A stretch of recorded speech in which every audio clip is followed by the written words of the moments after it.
For the first time in my life, I am 300% positive. Just love my family, love me, love my nature, love living, love life.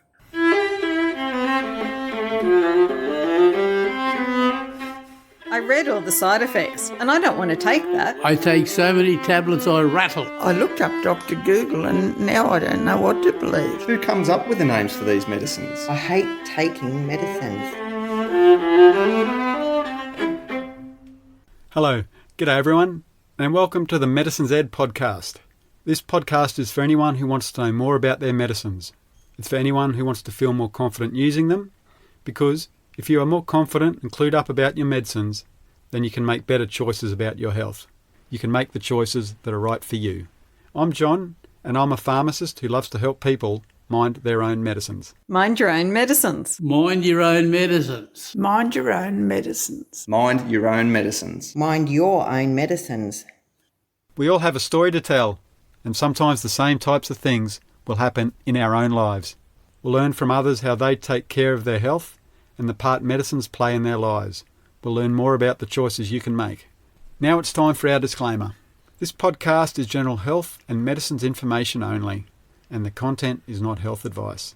We're all unique, we're all special, so please consult your healthcare professional if you have any questions about your health.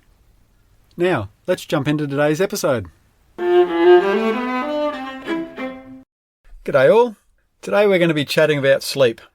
And for a podcast that's all about medicines and hopefully making people more confident with using medicines, more clued up about medicines, we're going to be talking a lot today about not using medicines and trying to avoid medicines. Because medicines, at the end of the day, often aren't the best thing for sleep. And if you can avoid them, not use them, that's a good thing. And to be fair, that probably goes for everything, not just sleep.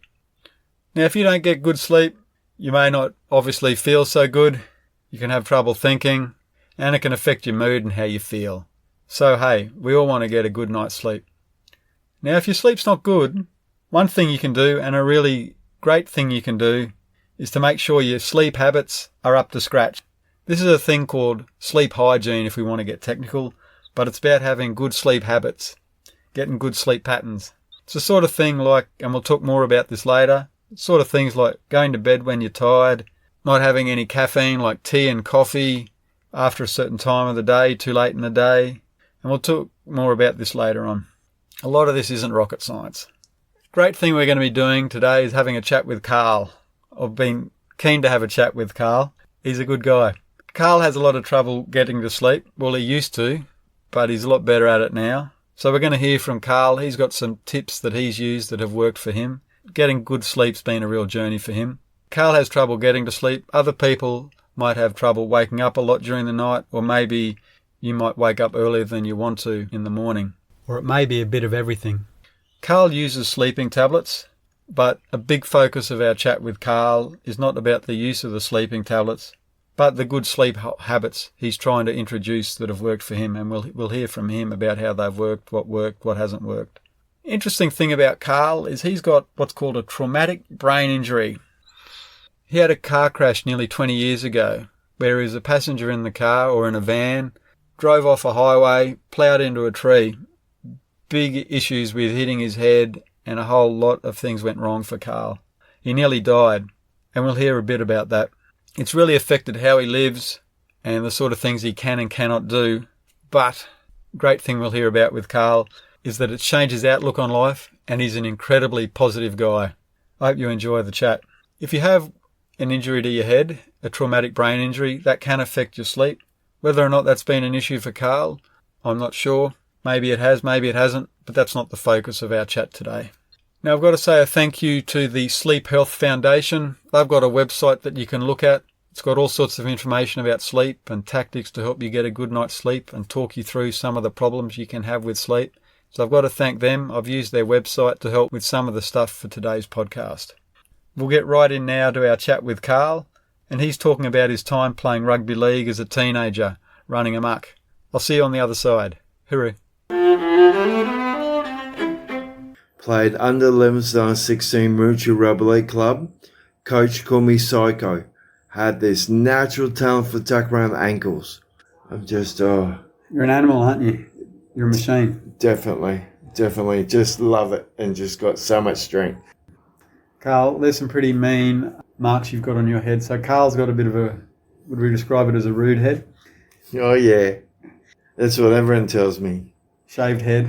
and I just smile and agree. So you got a few bits of pieces going on your head. You got some lumps and bumps and some pretty mean scars down one side.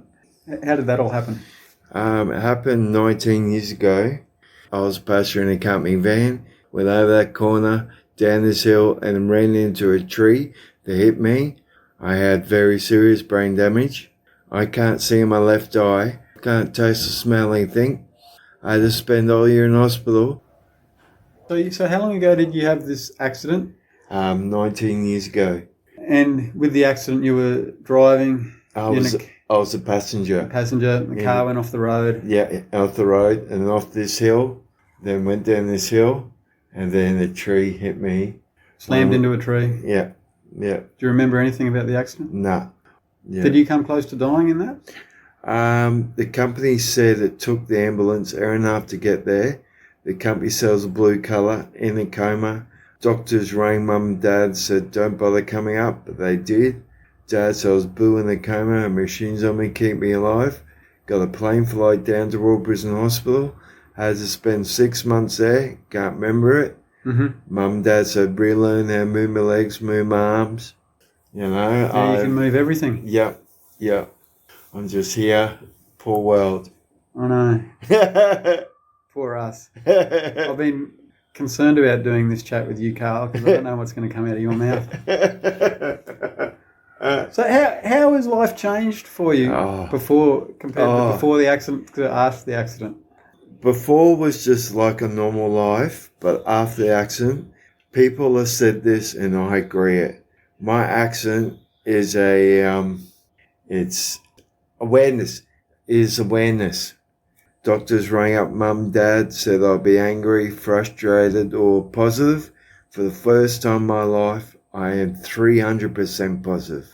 Just love my family, love me, love my nature, love living, love life. And I'm just happy with what I've got. So I'm just thrilled every single day. What sort of guy were you before the accident? It was more just getting on with life. You know, just, okay, I've got to work this, got to work that, okay. You know, it's just normal. Is that positivity like intentional? Is it like you thinking I'm going to be more positive, or it's just how you are? I just love the feeling from it, so I keep going, improving it. You know, just keep it going, just love it. It's a good feeling. Because I would have thought that some people, after they have an accident like that, could get really upset with the world. Not be happy at all. And I would understand that. There's too much to see. You know, look at all the land all around Australia. You know, I'm going to make a holiday, quite a few holidays actually. I'm going over to New Zealand. Then I'm going over Europe as well as UK. And then, I'm going around Tasmania. So I've got so many things I want to do. After the accident, has things changed in terms of how easy it is for you to think about stuff? Has your thinking slowed down at all or changed, or is it trickier to learn stuff? Yeah, remember, maybe learn, because you do forget it. You find your memory's not as good? No. There's so many things I'd like to do if I could now, but Mum and Dad said, it's not going to work, you're going to forget it in 3 weeks' time. It's like, yeah, you're right. I know that. What sort of stuff do you forget? Just what happened. Sometimes I can't remember after 3 weeks. Mm-hmm. So it's, it's just that I've got to take the good with the bad. Now, there's more to you apparently than your brain injury. Apparently, you're a complex character, aren't you? No, I don't want to bang on too much about the brain injury, because you also have, we can talk about something else, because you also have issues with sleeping, don't you? Yeah. Well, how long have you had issues with sleeping for? We've known each other for quite a few years. I've always had sleeping problems. How do you feel when you don't get enough sleep? Oh, I feel like a slug. G'day again. Just wanted to jump in quickly. We're about to hear Carl talking about going to bed at 8:30 and trying to have a really set time of going to bed around 8:30. That can be really important for some people to set up a good sleeping pattern, is to set a regular time that you go to bed, have the same time that you go to bed. For others, though, it can be more important to go to bed when you feel tired. When you get that wave of tiredness come over you, go to bed then. Otherwise, if you push through, you may find yourself waking up and then have trouble getting to sleep. At the end of the day, it's all about what works for you and trying different things until you can hopefully get a better night's sleep. Okay, we'll jump back into our chat now with Carl. It's very hard for me when I need to go to sleep, and it's been hard to stay up till 8:30. Just like, I've got 15 minutes to go. You know, I feel so tired. I just want to get to bed. But if I do that, geez, I get affected the next morning, waking up. So I've got to keep it at 8:30. Have you found setting a regular time to go to bed is useful? Yeah. Okay. So at least now my body knows, and it gets tired itself, I noticed. And another thing you found useful is to try and meditate and relax before you go to sleep? Yeah. Well, it was, I found out that you can't watch TV 2 hours before you go to sleep. So after 2 hours before then, I 1 hour read a book. It's incredible. After half an hour, you can feel your brain's just fried. It's awesome. And then I meditate. Different people got different meditations, but for me, it's getting grounded, and I love it. So quiet, and it's awesome. Have you had to avoid having caffeine or like tea or coffee in the afternoon or the evenings? Oh, yeah. I don't have it after 12. Okay. Yeah. Make sure that. What happens if you have it after 12? Nah, I don't want to see. I just know it would just really affect me. Okay, I'm back. We've just had a bit of a chat then about some things that can help with getting a good sleep habit. And we heard from Carl about the relaxing routine he goes through before he goes to bed. He likes to read and meditate. That helps him relax and get a better night's sleep.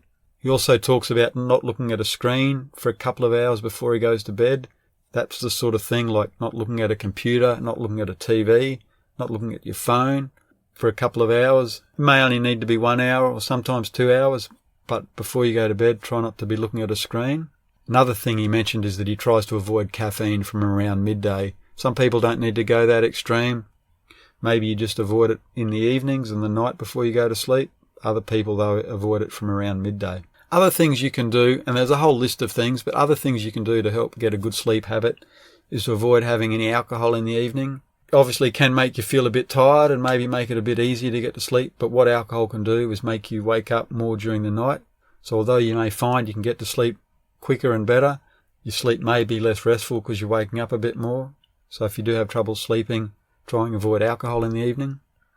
And a big no-no for a lot of people is usually to avoid having a sleep during the day. Once again, that's not always a hard and fast rule. It's about finding what works for you. Another tip is if you can't get to sleep after 20 or 30 minutes, leave the bedroom. Go away into another room in the house, relax, and then when you feel more tired, go back to bed and try and get back to sleep. What you don't want to do is be lying in bed for a long time looking at the ceiling, getting stressed because you can't get off to sleep. If you can't get to sleep within 20 or 30 minutes, leave the bedroom, relax, chill out, do something that's going to switch your brain off, and then go back to bed when you're tired.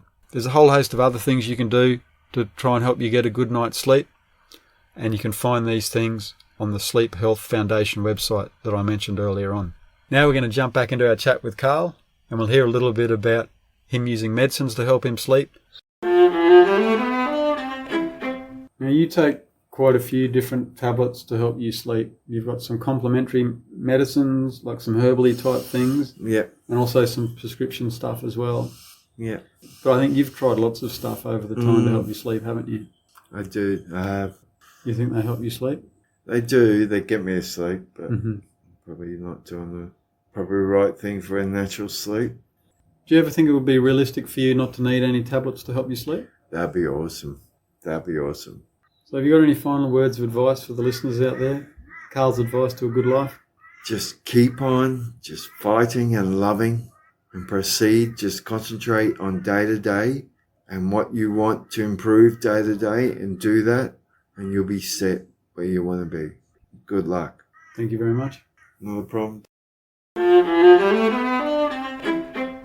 So that was Carl. I hope you enjoyed the chat with Carl. I really had a great time talking to him. He's a lovely guy, a lot of fun. So I want to come full circle now and talk about sleeping tablets. Sleeping tablets aren't the ideal for getting a good night's sleep. You're best to try and work on other things. You're best to try and work on what might be causing the problem in the first place, and also about getting a better sleeping habit or a better sleeping pattern.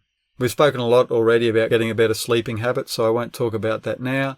But if you can work on the habit and the underlying problem, at the end of the day, usually going to be a lot more effective for you than relying on sleeping tablets.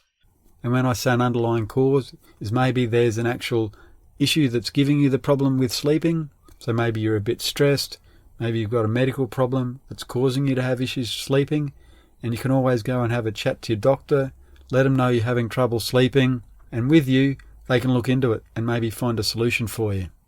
It'll give you better results, and it may take some time, but at the end of the day, it's really going to be worth it for you. If you've got sleeping problems, if you don't fix them, you might have to live with this for decades.